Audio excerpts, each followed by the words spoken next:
All right. We got my frequent co-host here, Brett Hornig, again on the pod. He's often here for the long run archives as well as pre-race banter for stuff like Western States and UTMB and the like. But we're actually interviewing him today because he just secured a fourth place finish at one of the most competitive ultra marathons in the US this year, the Javelina Jundred. Brett, we're like 5 days removed from this. How are you feeling? Feeling pretty good, actually. I mean, I'm still pretty tired and my eating is still all jacked up and all over the place, but nothing's broken. I'm sore in a lot of different spots that I haven't been sore after some other ultras, just simply due to how much running this was. But I feel like I actually got away from this one without any major injuries. So that's a huge win. You ran collegiately at Southern Oregon University with a lot of household names in our sport: Ryan Gelfie, Eric Gelfie, David Laney, Erica Villa, Hoka Jared Hickson. But and you've had great results in our sport too before. But I guess what I'm wondering, did this result, did it surprise you? Were you expecting it? Talk about how you've processed the result itself. Yeah, I definitely was not expecting it, and it was very surprising. And I would say with pretty full certainty that this is the best running result I've ever had across all the running that I've ever done, which is really cool to finally be able to say that again. I never thought it would come at 100 miles. I had just kind of come to peace that maybe that's just not really a thing for me. But yeah, it's been, what was the second half of your question? My brain is still fried from the race. No, it's funny. You just said there that you were losing belief that the 100-mile distance would ever work for you. I know that offline, our mutual friend Ryan Gelfie told you that this was the result of an entire body of work in the sport. And I'm curious where you fall on that debate. Do you think that your performance at Javelina is a function of your last 7 years in the sport, or were you doing anything out of the ordinary in this most recent training block that you think was what moved the needle? I think it's both. It really is, stacking training blocks and years of training together. That helps a lot with just the overall kind of base level of fitness. And I don't think the training block that I did before Javelina would have been possible without, a lot of the prior seasons and years of running that I've done. So it's a little bit of both, because my training for this race was more different than it had ever been for any trail race I've ever trained for. So it was so much curiosity in regards to, I have no idea how I'm going to do, because I've never quite trained like this, and I have no metrics for how prepared I am or how fit I actually am for this race. So there was so much mystery of it going in. And, one of the things that I definitely did always try and remind myself was that regardless of how the actual race would play out, that, I would kind of stick to my race strategy in a similar way that I stuck to my training strategy for this race. I think we definitely have all the time in the world here to go into the nitty-gritty of the training itself. And I think one of the things that stuck out to me, because I had a chance to crew in Pacey this weekend and just to hang out for 4 days straight, one of the things that stuck out to me is how curious of an athlete you are. You really truly seem to be a student of the sport, and that was demonstrated by all the people that you talked to at the race, like Camille Herron and Dakota Jones. I got the sense that during this training block, you reached out to 5, 10, 15 people that had experience at Javelina and were successful there, just to pick their brains. And was that the case? Am I kind of on point there? Yeah, that's I've done that with most races that I've signed up for. If I know anyone that has done it before, I want to hear how it went, what they would do differently, how their training was, how they thought it was or was not the right type of training for that course. Things. What were some things that happened that you did not see coming, during the race?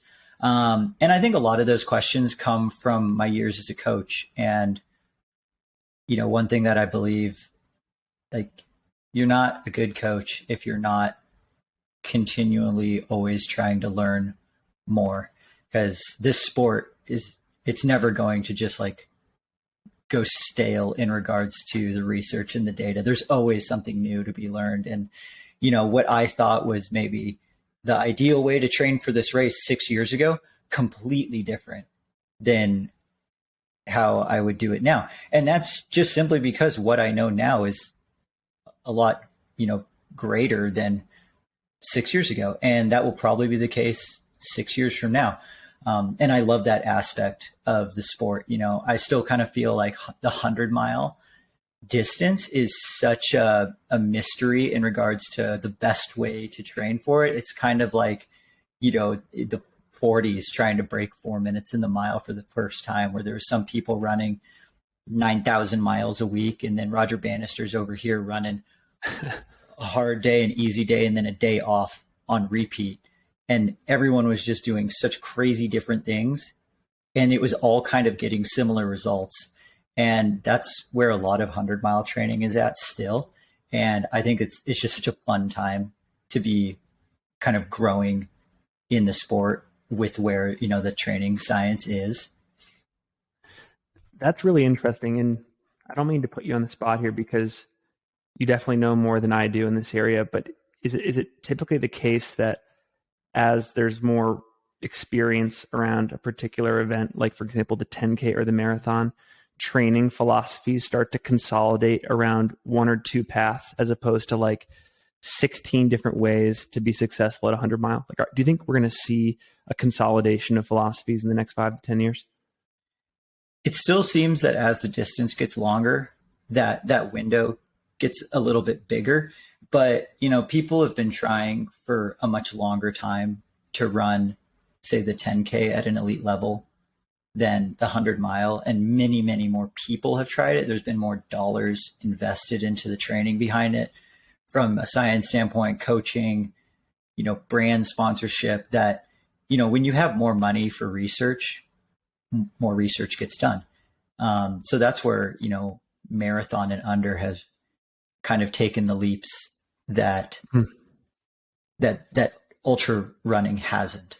And I think that's largely just due to participation and those events essentially just being around longer on the mainstream level.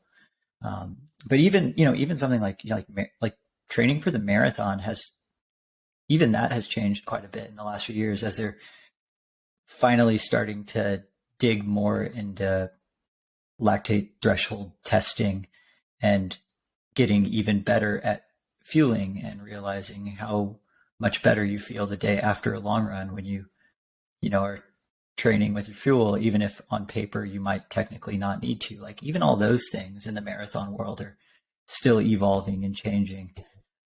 And that's only just getting bigger and bigger as we move up in distance. One of the things you said you noticed doing your research for this event was that the way people trained for this race 5 or 6 years ago is radically different, or very different from the way a lot of athletes are taking a crack at it now. So I guess I'm curious from some of the conversations you had maybe with Hal, Kerner, or Camille, or anybody, what was the most revolutionary piece of advice you received that you ended up applying to your training?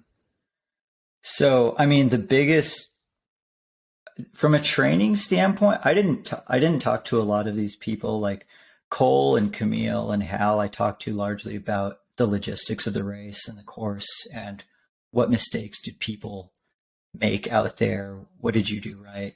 From a training standpoint, so much of what determined my training for this race was actually a conversation I had with David laney after Western States, where I felt like, Western States this year, I thought my training was the most complete it had ever been for a 100-mile. I thought I paced the race well. My fueling was great. Never had any stomach issues. Hydration was great. Cooling was great. But the dynamite in the legs just still went off at about mile 80, which was about the same as the last time I ran States in 2018, severely undertrained and severely underfueled. And I was like, damn, I did so many things so much better this time and I still blew up, and I was faster this time around, but I just thought it would be even more faster. And then it wasn't. And I was like, well, shoot, I really checked all the boxes. I guess that's just how good I am at 100 miles, and everyone has their event range. And then talking to David about it, I was like, David, if you were my coach and like you were looking at my training and like everything, like, what do you think? And, he said, Brett, you've always kind of been on the team of focus on your strengths and just make your strengths stronger instead of putting all this time into, your weaknesses. Mm-hmm. And for me, that's always been like having decent speed, and keeping, a little bit more fast twitch throughout all my training blocks. And he was like, Brett, if you can't, get the strength base in your body to just complete 100 miles, it doesn't matter how fit you are, because you can't race the distance if you can't complete it. And, one of the best bangs for your buck for, developing a lot of that fatigue resistance is, a little bit more easy, slower running, and in my case, getting invert, not so much in the climbing, but in the descending, and accumulating a lot of descending over the course of the training to just get the legs a little bit stronger. And that really is something that I had somewhat neglected on purpose in my training, because with the amount of intensity that I had in every week, once I hit a certain volume number in terms of hours per week, like usually around 11 hours of running per week, I would just start to get injured. And I figured that was just always kind of my physical limits, but I had never really made the conscious decision to drop a significant amount of intensity minutes in favor of adding more slow, easy running. And that's the biggest difference in my training for this Javelina block. Was I ran more and climbed more for Javelina than I did for Western States, but I ran a significant amount less like workout time. That's really okay. So I want to restate this back to see if I understand it correctly. Are you saying that if you're a runner and you're hitting like a 11 or 12 or 13 hour barrier when it comes to weekly time on feet, and you feel like you've just hit a wall in terms of being able to surpass that and get more volume in, it's likely a function of those hours spent on feet just being too intense? Like most people are probably running those miles too fast? Generally, but not always the case. Everyone's completely different, which is something that I've definitely learned coaching many different runners, is that everyone's got different physical makeups. Everyone has a slightly different, kind of ratio of fast twitch, slow twitch. Everyone's legs are shaped differently. Everyone runs a little bit different. The hip angles are different from people, and where they train is different. What their day-to-day life is different, and that affects all those factors. And it's taken me a long time to figure out, like, and who knows, maybe I still haven't quite figured out. This was just like one piece that, I changed, and it seemed like for this time around, it made a difference. And, it's really cool to see at the very top end of our sport, like, listening to the Swap podcast with, Killian and Koros doing a big article on Killian's, UTMB data as well as his training beforehand. Francois's talk on the Rich Roll podcast was incredible. So, just recently listening to Killian, Courtney, and Francois all talking about their training, and the one big thing that they had in common is that they're all running a pretty high amount of volume, but it's not all coming in 10-hour runs. A lot of it is stupidly easy, like easier than anyone could have even fathomed, to see like Killian's heart rate data breakdown.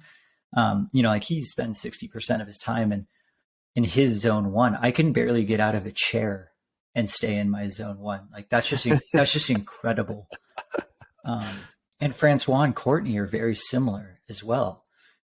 So I didn't train, by heart rate this training block, but I did record all my heart rate data and tried to do a better job of just feeling it out.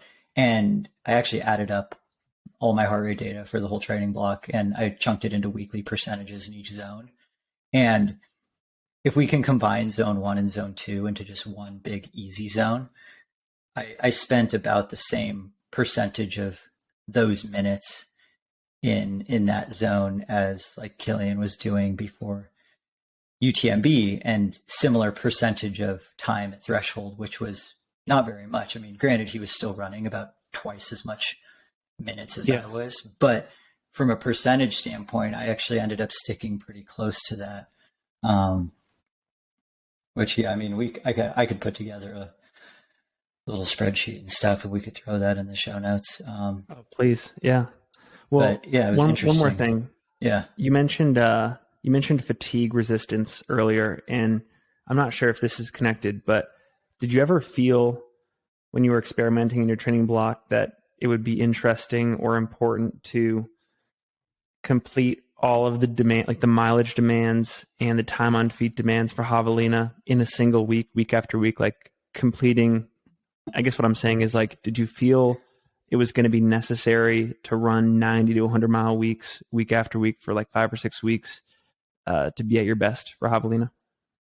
I didn't know.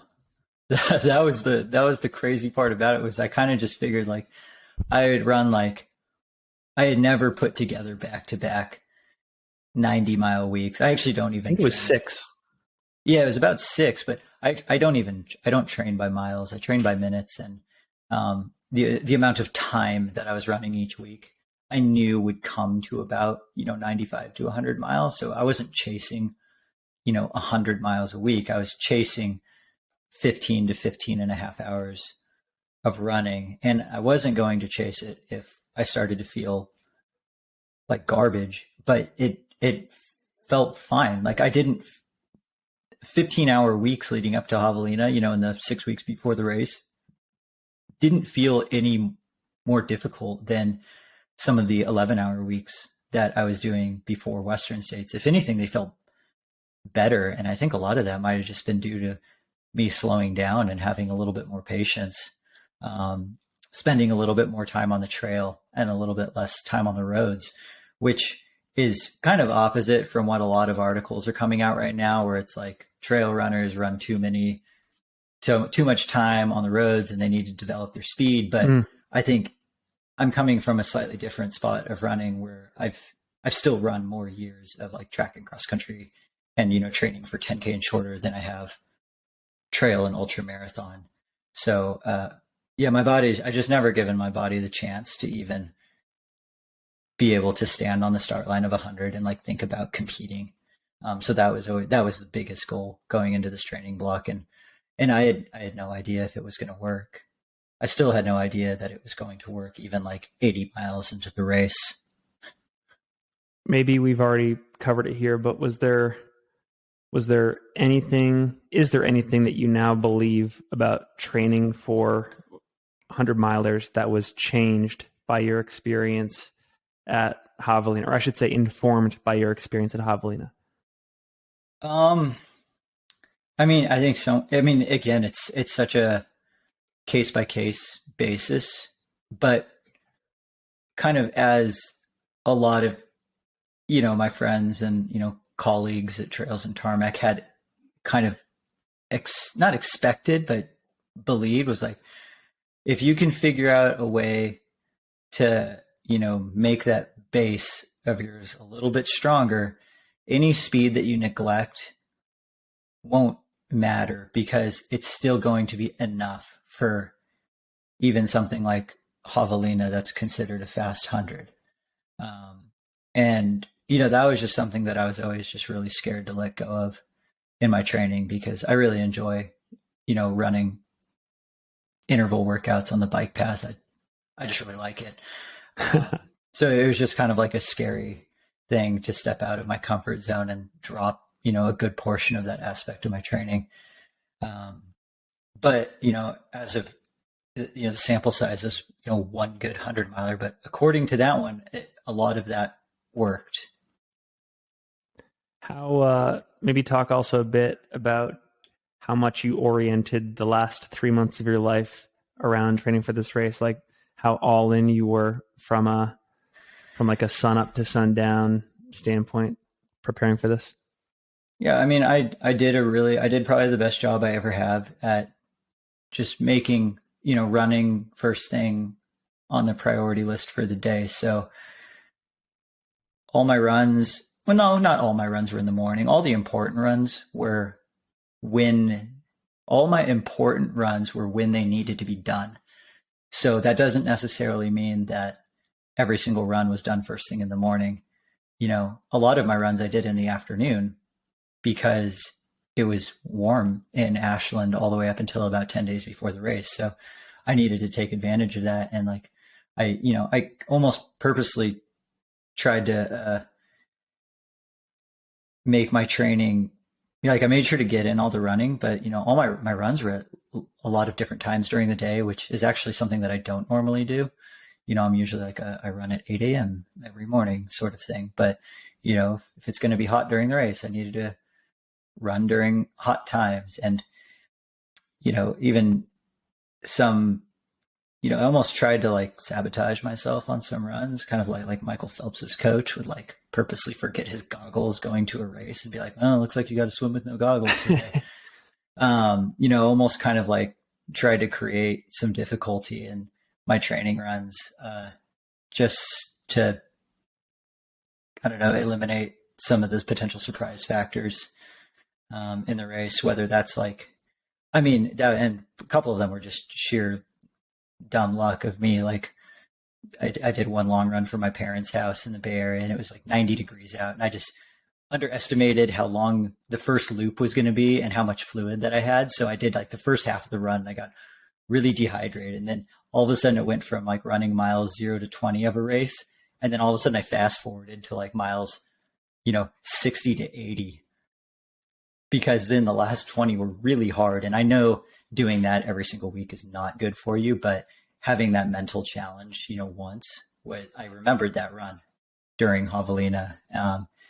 And then, there was other ones where like I cross-threaded one of my bottles on a run and like I leaked the whole thing out of me like midway through. And then all of a sudden I had half the fluids or half the calories I needed to, because it was like a 300-calorie bottle. And just like stupid things like that ended up helping make the actual race day go smoother.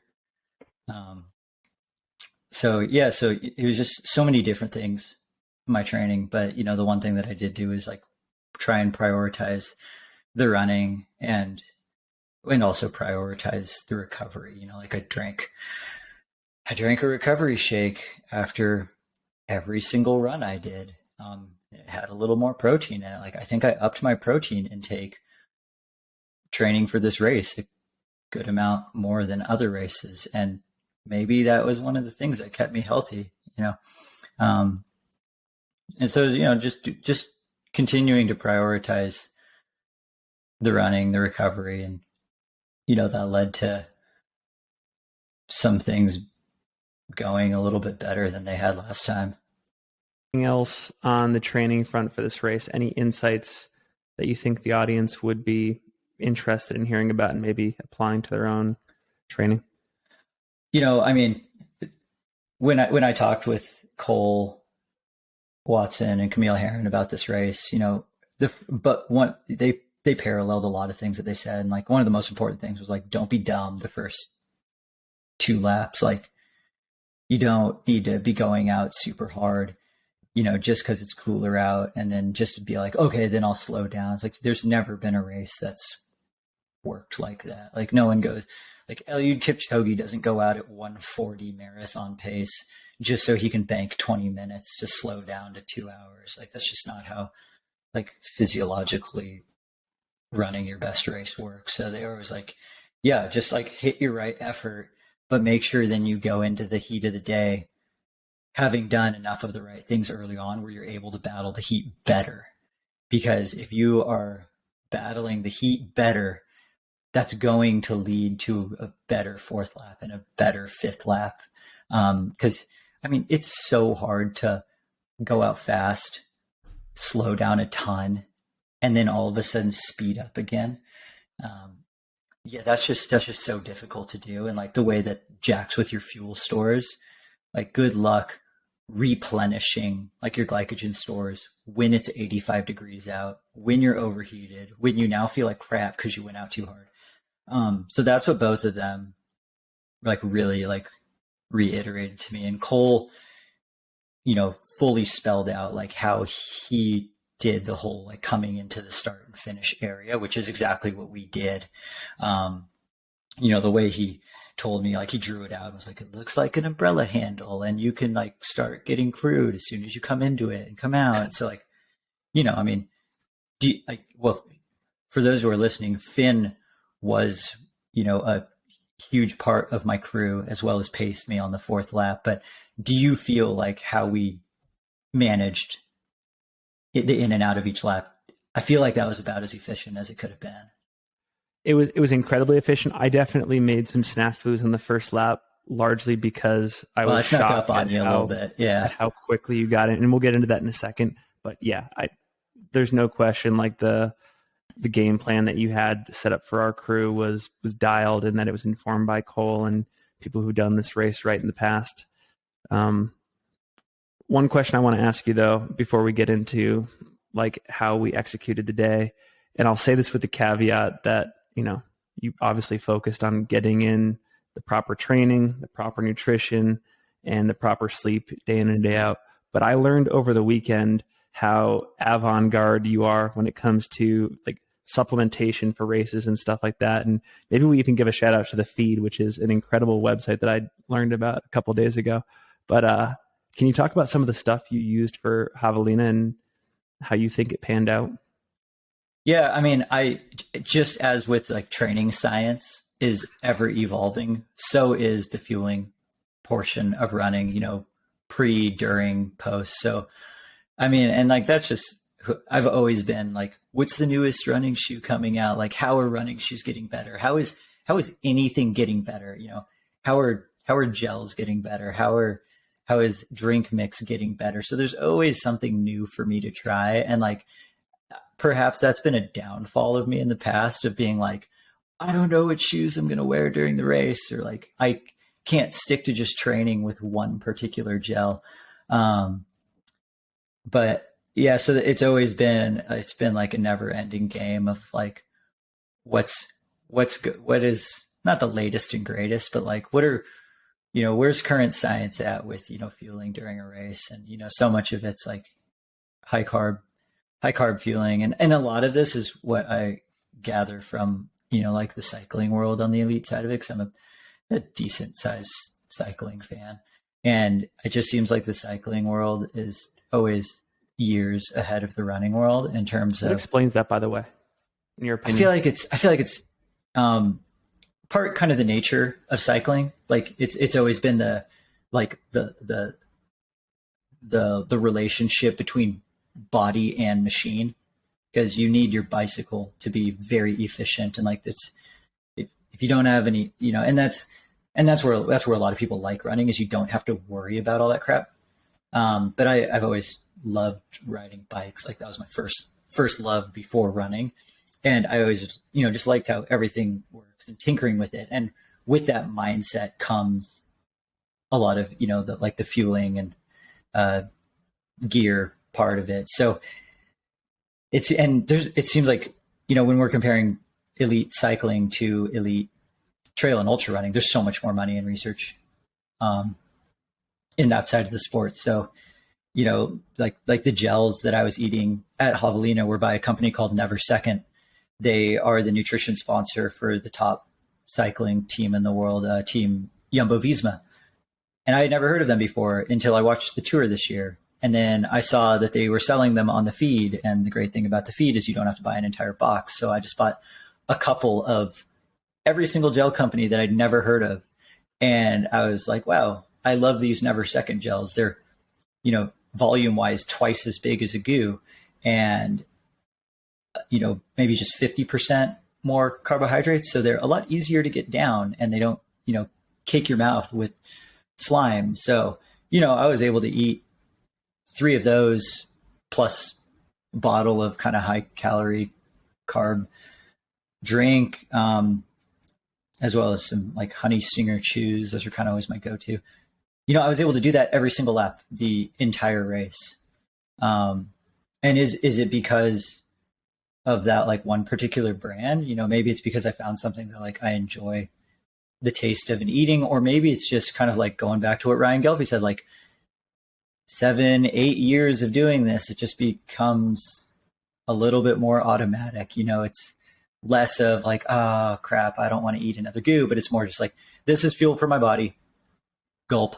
And then you just kind of do it. And, talking to Hal Kerner so much, he was like, man, you guys, you have so many choices. You're so lucky. Like when I was running Hard Rock, it was 2 goos an hour and your choices were vanilla or tri-bean. Like, but you just do it. And I'm like, wow, you're right. If you can eat 2 gels an hour for 24 hours of just vanilla or tri-bean, I can do it. I could do it too. Oh my gosh. How about, we got to talk about gear too. So what were you wearing for shoes and then like pack and stuff like that? Just what was the equipment? Yeah. Oh yeah. And I guess the last bit of the fueling is, the exogenous ketones that, oh my gosh. Yeah. that are new to running, maybe. Or it might just be that like a lot of top runners drink them, but like no one just says anything. But then this is probably the newest bit of fueling science. And, it's essentially like the byproduct of being on the keto diet and like getting into ketosis. And I think, I'm definitely not a scientist and like I've read a decent amount, but I don't fully, like I wouldn't be able to teach a class on it. But, as I understand it, it kind of sounds like ketones can be now basically an extra fuel source in your body. Because like if you're a keto athlete and you're in ketosis, you now don't have the carbohydrate and glycogen aspect of your fueling. If you're not a keto athlete and you're just doing the normal runner carb goose thing, you're not utilizing, like ketones as fuel because your liver's not developing them because you're not in ketosis. There's companies that have made these ketones and now you drink them and then now you kind of get both, like you have like dual sourced fueling, which it sounds like the results have been like wildly different from person to person. And a lot of that's just due to like your metabolic rates. But the whole idea behind it is like you now have 2 gas tanks, and that also keeps the carbohydrate side of your gas tank much more level. So like I feel like that allowed like the mental clarity of the race and like being able to think a lot better. It's very, very new science. There's been some research done on it, but like it's all like currently happening right now. So a lot of stuff isn't published, but it sounds like ketones on like the hierarchy of fuel usage, your brain utilizes ketones a lot more than carbohydrates if there's both sources of fuel in your body. So, I feel like I was able to think more clearly during the race, which was great. Cause like I wouldn't lose track of time in regards to my fueling intervals. I wasn't making stupid foot placements. I always knew where I was on the course. In past races, I've like you kind of lose track. Your mind starts to wander and you're like, oh crap, how long have I been climbing for? Like how far is it actually to the next aid station? Is that a byproduct of the ketones? I don't know. Maybe it's years of me having done this now, and it's just becoming a little bit more automatic. So yeah, again, it's one of those things where it's like N of one. Like, these are all the things that I did for my race. They seemed like they worked for me. Does that mean everyone should be following this exact plan? Like, absolutely not. Like, it's a learning process for everyone. Let's talk about gear. Okay. Shoes, pack, etc. What we're using. So shoes, again, was fighting demons about what the hell shoes I was going to wear, like all the way up until a month before the race. And then I went on one long run in an old pair of Saucony Endorphin Pro 2 shoes, which is Saucony's, marathon super shoe, which in my book is only kind of like a half a super shoe. I've called it a super trainer because you can kind of hit all your workout paces in it, but I would never race a marathon in it. I'd throw on a Vaporfly or an Alphafly. But I loved it as a trainer, and I just felt like I just wanted to throw them on one day, so I did. And then I was thinking, oh, wow, I love this shoe. I forgot how great this shoe feels on dirt, not technical dirt, but just a little bit of, easy like dirt roads or rolling single track. And then I was thinking, like, okay, the Endorphin Speed doesn't have a carbon plate. It's got a nylon plate, which is a little bit more flexible. People have said like Cole said, he wouldn't wear a Vaporfly because he thought there was just a few too many rocks where the carbon plate would kind of dump the foot. And I think I agree with him. Nick Curry might disagree with me, but I was like, that makes sense because I roll my ankles a lot.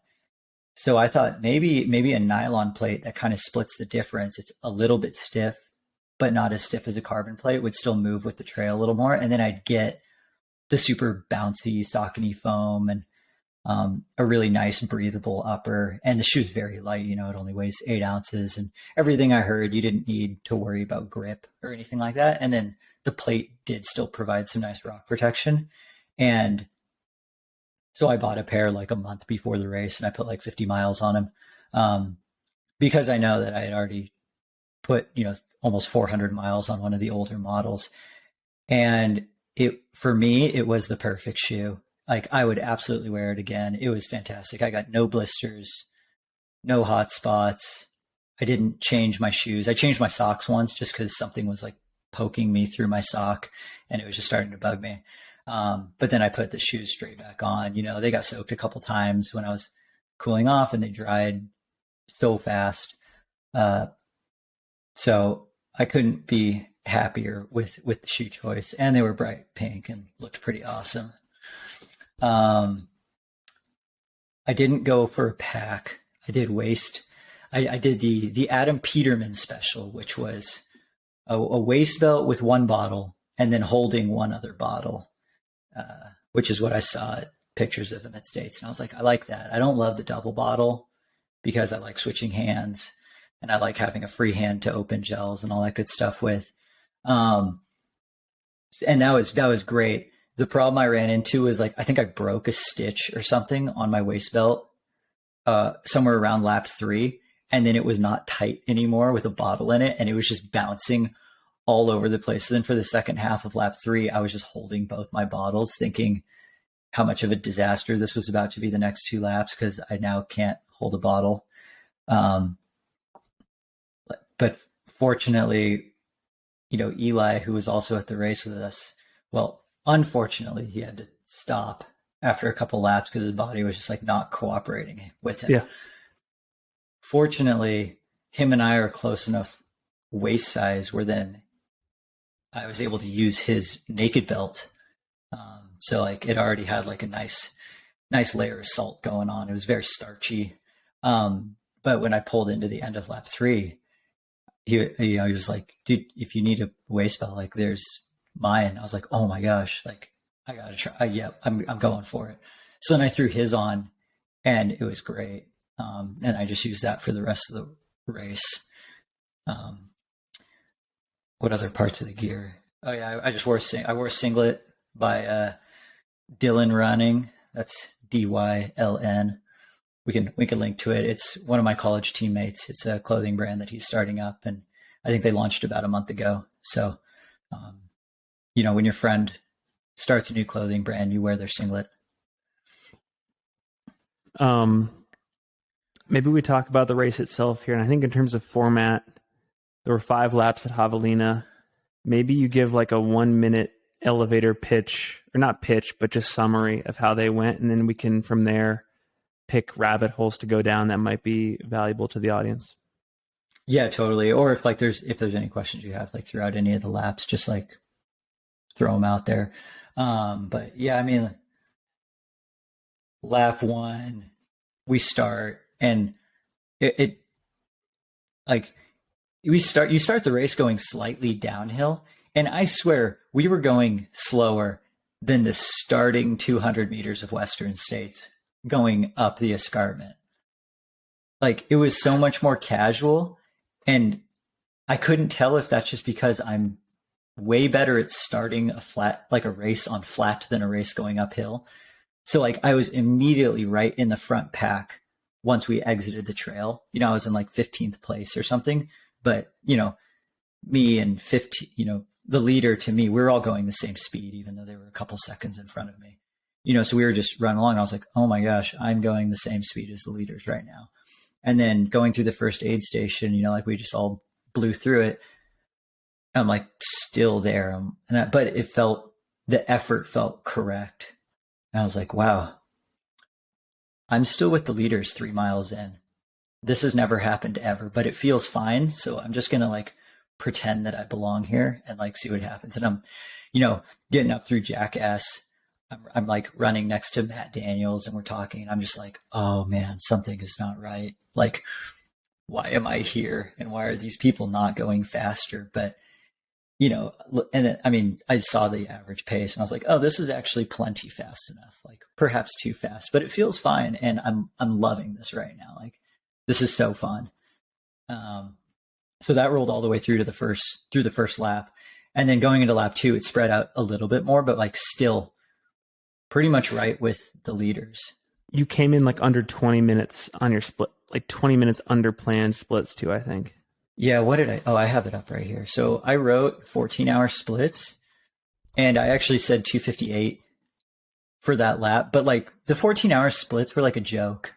I was really figuring I would be closer to 15-hour splits. Like the 14-hour was like, best day of my life. I'll write it down, but like, why would that ever actually happen in 100-mile? I have like no evidence that this would ever happen, but I'm going to write it down anyways.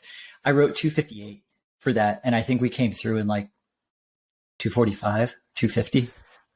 Yeah, and you were so under that, and you mentioned Cole gave you that horseshoe strategy. I would always meet you at the top of the horseshoe where you were coming in with a bottle that you would grab to spray yourself down and to drink if you wanted to. I would grab all your empty stuff, and I would basically jog it back to the to our camp while you went and touched the timing mat on the other side of the horseshoe and came back. And I was just totally taken by surprise because like I had literally just walked up there, had my back turned to where you were coming through because I just assumed like, yeah, he'll be here in like 15, 20 minutes. And yeah, like why would I be coming in with the leaders? And I had all the stuff on ice. So I had to open up the cooler I had it in, like rummage through the ice, grab it. And like you were already like, 100 yards down the tunnel I had to catch up to. And so it was crazy. Yeah, which I knew that was going to happen. So it didn't send me into a state of panic, like seeing you not ready, because the better race you're having, the less it's funny, like the better race you're having, the less you need your like crew or pacers for like morale. But I've always just been a pretty calm racer and like never being like, okay, we gotta do this. And like, we're just like throwing stuff all over the place, where it's like, I've always been a very calm runner. It's like, all right, like I'm going to come in, we'll get the bottles, we'll, do the ice, all this stuff, and then we'll be on our way. And like doing everything in present time feels like it's in slow motion and like, oh my God, we're wasting so much time. We were in and out like a minute shy of the one time I changed my socks. So, yeah, I mean, that all worked. And then, yeah, so going into loop 2, we threw the ice bandana on, which was freezing. I was not hot at that point, but that's fine. It was like, it was cold. Uh, and I think I think I was in fourth. I think I left lap 2 in fourth or fifth place. And, I was told that, and like that freaked me out the most of like, oh, wow, that's a small number. And that number can't get much smaller over the course of the next, 3 laps or 4 laps, I guess, at this point. Like, what have I done? Well, I guess I've done it. So I guess I'm just going to continue doing it.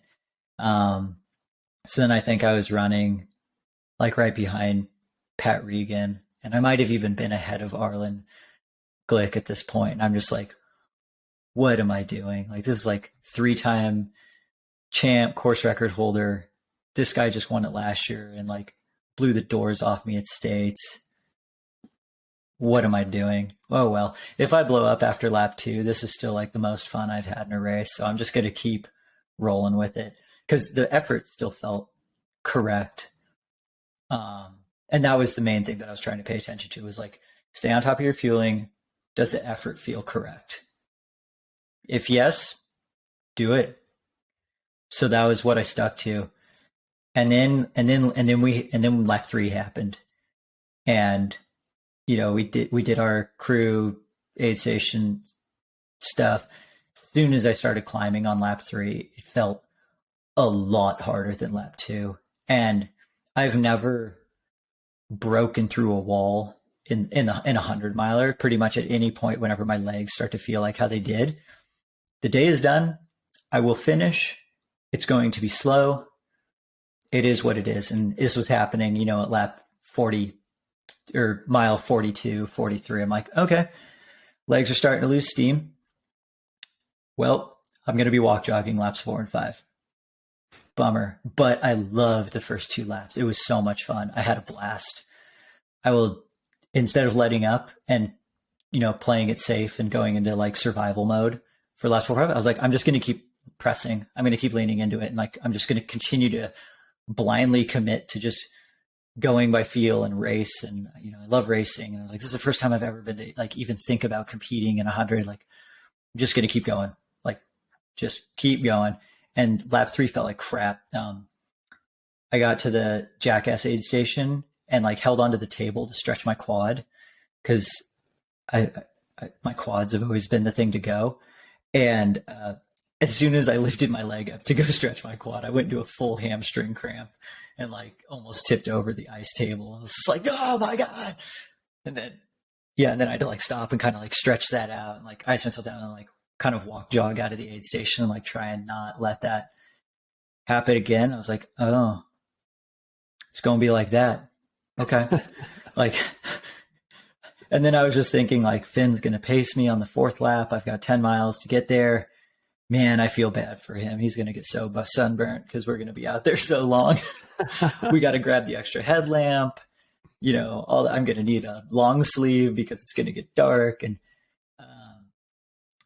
but I didn't let up on the second half of that lap. Like I still kept kind of pressing. I was like, what? I'm just going to keep trying. And if I like royally explode, I'm going to let it happen, but I'm not going to throw in the towel yet. And then I still don't know why or how. Maybe it was just like having you as company on that 4th lap, like just really helped change the mindset. But like things really started to turn around on the 4th lap and like I wasn't slowing down anymore. I think I slowed down a little bit on the 4th lap, but not that much. I thought it was going to be like an hour slower. And then the 4th lap was like a real life long run archives. It was awesome. We just chatted about everything. It was fantastic. I learned you were an Oakland Raiders fan. Yep. Still am, of course. We talked a lot about football. We talked about things that we might not normally talk about on the long run archives, but it was awesome. And it was so great to have company on that lap. And like, I don't know, how do you feel that lap went? Like, I feel like it went well. Like it went so much better than I thought it was going to based off of how lap 3 went? I was in a little bit of disbelief. And obviously I no longer question anything. If anything, I question my own perceptions of limitations. But like there were a couple climbs you had in those first 8 to 9 miles of the lap where for a very brief amount of time, it got to like 10, 15, 20% grade. And like, you just jogged them like they were no problem. And I've never had a crewing. This was my first crewing experience or pacing experience where the runner was still in the thick of it. Like you said, still trying, still in contention, running hard that late into the race. That was my first experience being with a runner like in it. And so I kept mine saying, as well. I think, yeah, and that was my first time being in the thick of it as well. I remember saying things to you like, Brett, like you may be going too fast here, and I still think there's a lot of race left, and maybe it's okay to jog this climb for a little bit. And like you were just like, fuck that, and like you just kept doing like great. And it actually got to a point where, and we had talked about this offline, like there was a really real possibility that you could have dropped me there, and I don't think I could have made it. I think I did 20 miles with you, and because you were going to do 40. I was going to do 40, and thank you, Eli, for the scenario that unfolded, because our mutual buddy Eric Gelfie was able to hop in for that last lap. Praise Jesus. And so yeah, that was my experience. Yeah, and and then kind of what I was telling, I mean, we talked about this on the lap. I was like, if this, even on the way up, I was like, dude, I feel either the same or better than lap 3. If I can have a good lap 4, I'm going to have a good lap 5. Like, if I can set the tone right now, lap 5 will be good. I know it. Even if I press pretty hard on lap 4, like lap 5 is going to work. I will make it work. And that was what I kept telling myself. And then, going into lap 5 with Eric, we ran almost the entire first half of the lap in the light, which I did not, there was no amount of visualizing that I did before the race where I even started the 5th lap in the light. I thought that I would be coming into the end of the 4th lap, and it was just getting dark on my best day. But we got almost halfway done with that 5th lap before I had to throw my headlamp on. And and same thing, as soon as we started, I was like, all right, like I'm, not counting my chickens before they hatch. Like we are very much in full race mode still. I'm not thinking about the finish. I'm not thinking about the celebration or any of that stuff. I'm like, anything can happen still on this lap. So I am going to just keep trying to stay my best to like be locked into what I've been doing the entire race. And I'm not going to let my mind wander until I get into that finish shoot, basically.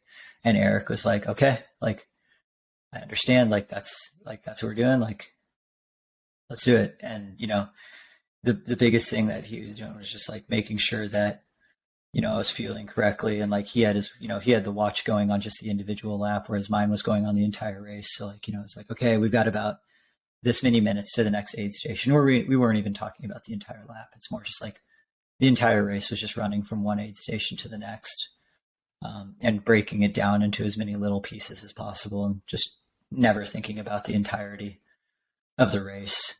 And then, like, I still ate a gel. I had 5 gels on the last lap because I didn't want to leave any time out on the table. So like, I think the last gel that I ate was at mile 98 or 97.5, just past the last aid station. And at that point, we were like, we were just full hammering at that point. And like, it's a lot of the time, most of the time I had always been like, oh, I'm close enough to the finish. I can like fade in. I don't need to eat anymore because I'm so sick of it. I was just like, grabbed a pineapple Roctane gel off the aid station, was like, I am slamming this, even though I had just eaten one before coming into the aid station. Because I was like, I don't want anything to happen. And like, it was just so cool that I was able to stay, like, I'm so proud of myself for being able to stay that engaged in the race the whole time. Like, that's something I've just never been able to do. If you look back at the whole race, I know you mentioned earlier in your environment was Arlen Glick all day and Pat Regan and Matt Daniels and just these giants of the sport. Did you, at this point, now that you've had a fourth place finish at Javelina, one of the most competitive ultras in the US of 2022, do you feel a sense of belonging in that category now? Or do you still feel like an outsider? Had you asked me that question, 5 years ago, I would have been like, I feel like I belong now. I don't feel like an outsider. Asking me it now, I don't really care where I fall compared to other people. I've stopped trying to be an elite runner or like chase a contract or things like that, like years ago. And I guess maybe that's a mindset change, but like I've just been doing it for me more. And like all of this, for the whole thing for Javelina was not like, I want to beat some people that are sponsored so I can get sponsored. It was more like, I want to run the best race I can.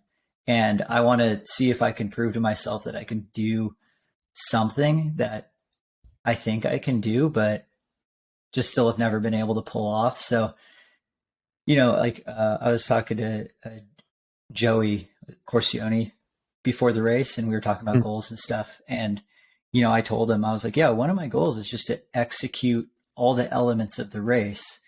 And I'm pretty sure if I do that, the byproduct will be, a higher up place or time than I've ever done before. But that's not the goal. I'm not trying to get in the top 5. I could have very well run 16 hours and gotten, 12th place or 15th place. But if I feel like I executed all the bits and pieces of the race well, I was going to be happy with that. Yeah. So I never once thought like, if I ran 14 hours and felt like shit the whole time and did a whole bunch of things wrong, I wouldn't have called that a success. Not that that was ever going to happen, because there's no scenario where I don't feel good and run 14 hours, because that's crazy.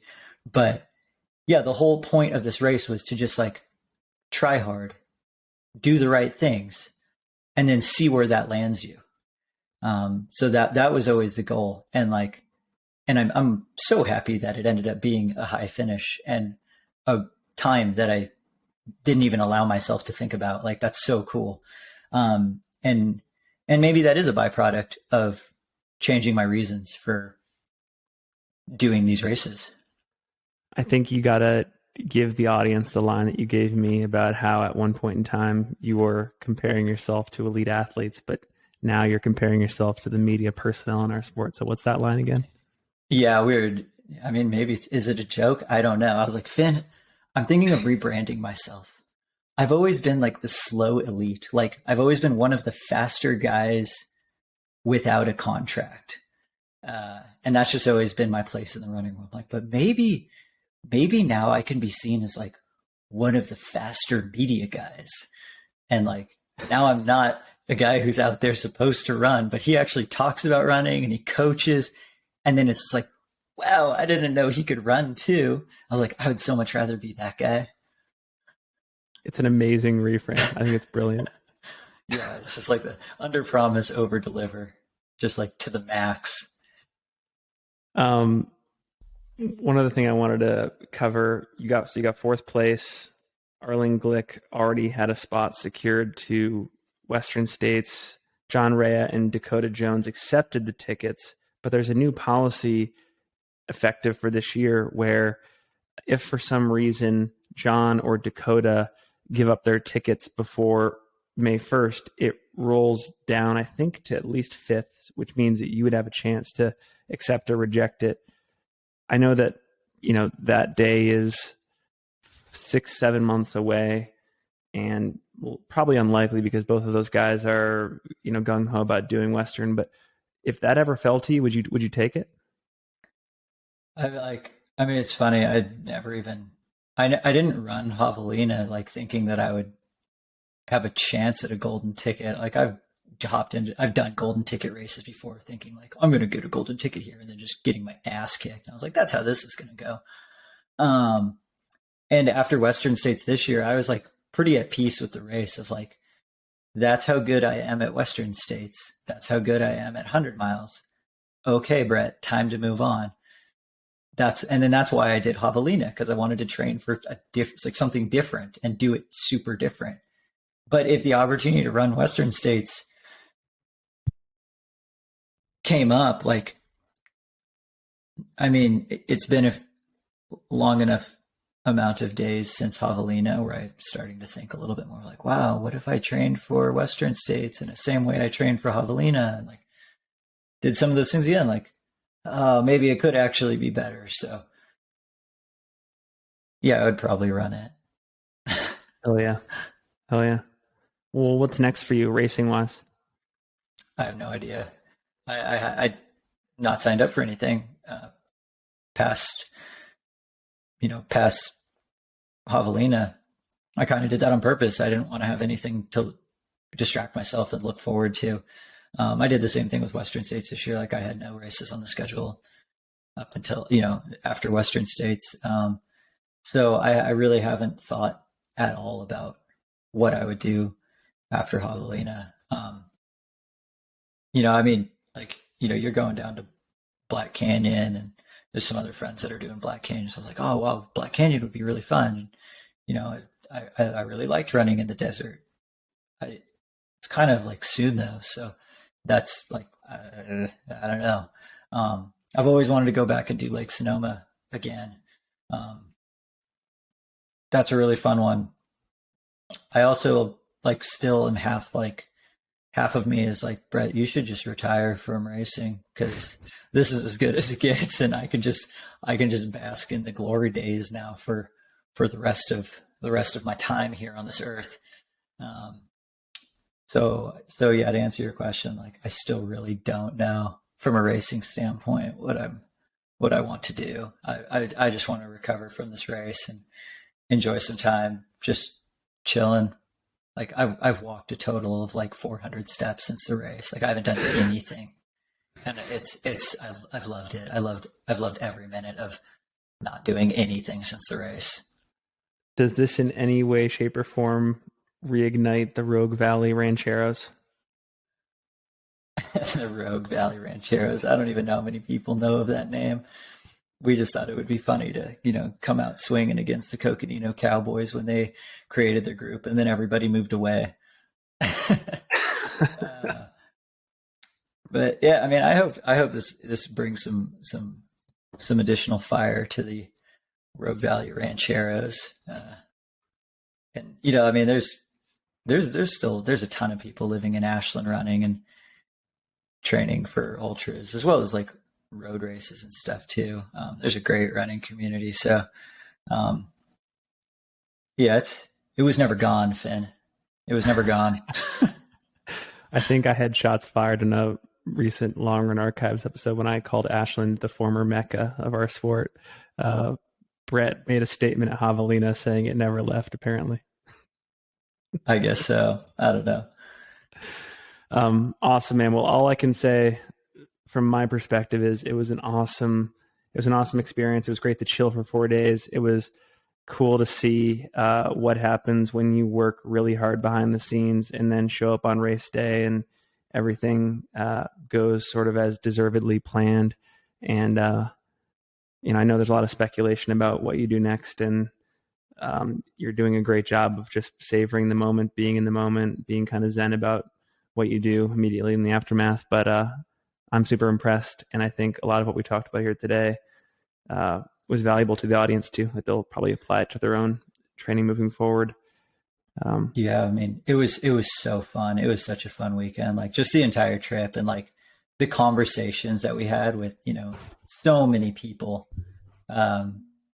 It just made it like, that's really what makes, a lot of these trips to me. I'm like, yeah, the race was super fun. And like, it definitely wasn't fun the whole time. I mean, there were parts of it that sucked, but that's, you ask anyone who's like run a really high performance 100-mile, not even like just their best 100 miles, they'd be like, oh yeah, there was always low points, but we battled through it. And like, that's how any of these long races go. So like, you can't just think like, oh, they won the race or they ran really well. Like, it was easy for them the whole time. And it's like, No, I'm still trying really hard, and this kind of sucks, but like I'm just gonna continue onward. Um, but yeah, like it was just so much fun, and I mean, yeah, I mean the amount of times that we were just like busting up laughing, some of the Oh yeah. conversations that was going on, Um, like yeah, it was awesome. Like it was just so fun. And yeah, I would love to do that again. I mean, I would love to. I'll crew and pace you at Javelina next year. I think I'm gonna do crewing again. It's such a fun experience, and also like you mentioned, I know that we have Twitter and email and Strava and podcasts, but one of the parting thoughts I have about this experience was Javelina, and I think most races are an incredible networking tool. There are conversations that, and there's people you meet and relationships you form that you it would be hard to replicate, I think, digitally or like over the phone. I mean, I feel like even like our relationship got stronger, and like it makes me want to be more present in the physical community, like multiple times a month. I don't know if you got that Oh same yeah, impression. 100%. Because I mean, everything even if you just like text or call someone or like have that conversation that way, it's like it's planned. But if we're just walking from the parking lot to the pizza trailer that they had, we just run into people and then we start talking to them. Those types of conversations, those don't happen unless you're all there in person. And some of those are the most fun ones to have. And, I mean, and that just goes to how amazing of a job Aravipa has done with the Javelina 100. Like that's a race that I would now recommend to everyone to do, just simply because of how incredible of a kind of community of not only just the employees, the vendors, the volunteers, and then all the people and the crew, and they all get to hang out at one spot all day. And they just, yeah, they make it such a just big ass fun party. And it made me like really sad each time I left the loop to go out and run on the course. I was like, oh, I'm going to miss all of the fun that they're having over there. Um, and yeah, like that's something I can get behind for sure. That We'll it's have just to reunite at world Black class Canyon. event. Yeah, in some way or another, I would love to be there. Well, a couple housekeeping items here before we close up. In November, so this month we're recording this November 2nd. We're gonna do a Ultra Trail Cape Town preview episode with Leah, and then we have a long run archives episode with Danny Marino. We're sort of playing in the world of this battle of the brands concept that she posted about on Instagram, and we'll link to that in the show notes. And then we'll link up with Leah again in December to do sort of like an end of the year, what was interesting in ultra running, ultra runner of the year speculation type episode that I think is going to be fun as well. And then I'm guessing like in January onward, we'll keep doing golden ticket stuff. So I think we got an exciting couple of months on single track ahead. Yeah, yeah, it's going to be awesome. Like there is no downtime in the sport. There is no season, which makes it really fun from a viewer standpoint because there's always kind of something to pay attention to, which is great.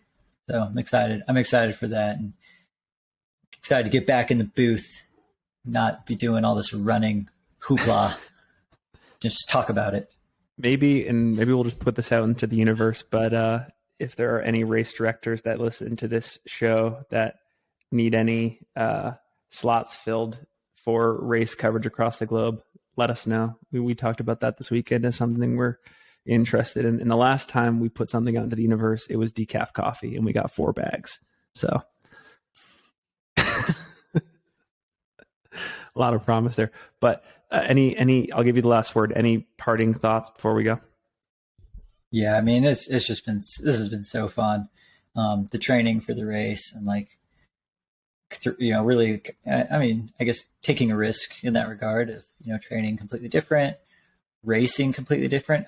I paid attention to almost no metrics during the race, which is something that I've always done. Like I recorded my heart rate during the race, but I didn't look at it once. I saw my average pace for the entire day, but I never keyed off of it. I kept a timer going for my nutrition, and that was about it. Everything else was just reacting off of what I saw and how I felt. And yeah, it's just been such a like magical experience. And yeah, I definitely still am like not having a good time, like wrapping my head around and like believing that I actually ran 13:45 on that course. Like that's stupid. That's crazy. And so I'm just like so thankful that everything worked, and like we did it. Like how cool is that? Um, so yeah, that's just how I feel. Just grateful for the opportunity.